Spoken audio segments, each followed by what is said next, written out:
আমরা Khulna medical college হসপিটালে একজন পেশেন্টের অক্সিজেন মাস্ক খুলে নেওয়ার ফলে তার মৃত্যু হয়েছে এরকম একটা অভিযোগ এবং এর সঙ্গে আনুষঙ্গিক খুলনা মেডিকেল কলেজের বিভিন্ন রকম সেবায় মানুষ ভোগান্তির শিকার হচ্ছে। এই বিষয়গুলো নিয়ে একটা অভিযানের জন্য আমাদেরকে নির্দেশ প্রদান করা হয়। এই প্রেক্ষিতে আমরা একটা অভিযান পরিচালনা করেছি। প্রাথমিকভাবে প্রতীয়মান হয়েছে যে নার্সরা তাদের দায়িত্ব যথাযথভাবে পালন করেনি, নাম্বার ওয়ান। নাম্বার টু হলো যে ওনারা অভিযোগ করেছেন যে একজন ওয়ার্ড বয় এই অক্সিজেন মাস্কটি খুলে নিয়েছেন টাকা চাওয়ার প্রেক্ষিতে।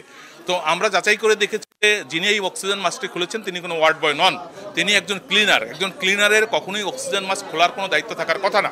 এখানে মনিটরিংয়ের যে সিস্টেমটা আছে, মনিটরিং সিস্টেমের একটা অভাব পরিলক্ষিত হয়েছে আমাদের কাছে, যে প্রপারলি এই জিনিসটা মনিটরিং করা হয়নি। যদি মনিটরিং করা হতো সেক্ষেত্রে একজন ক্লিনার এই অক্সিজেন মাস্ক খুলতে পারতেন না।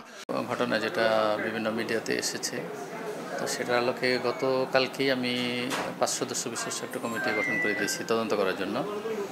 সেখানে একটা মেডিসিন ইউনিটের বিভাগীয় প্রধান, আর এর পাশাপাশি আমার প্রশাসনিক কর্মকর্তা, আমার তত্ত্বাবধায়ক, তারপরে নার্সিং সুপার সহ 5 সদস্য বিশিষ্ট একটা কমিটি আছে।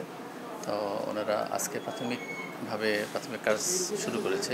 তো আমি ওখানে জরুরি ভিত্তিতেই দ্রুততার সাথে ওই তদন্ত করে তদন্ত রিপোর্ট দাখিল করতে বলেছি। এই অক্সিজেন রিলেটেড বিষয়ে। আর স্টুডেন্টরা ছিলেন, ওনারা যে অভিযোগগুলা একটু বিক্ষিপ্ত কিছু অভিযোগের কথা বলেছেন, তো সেটার ব্যাপারে কিছু কথা ওনারাও শুনেছেন। আর বিশেষ করে অক্সিজেন রিলেটেড যে সমস্যা, সেটা নিয়ে ওনারা যাচাই করে দেখতেছেন। ওনারা এখনও আমার সাথে ফাইনাল কথাবার্তা এখনও বলেননি।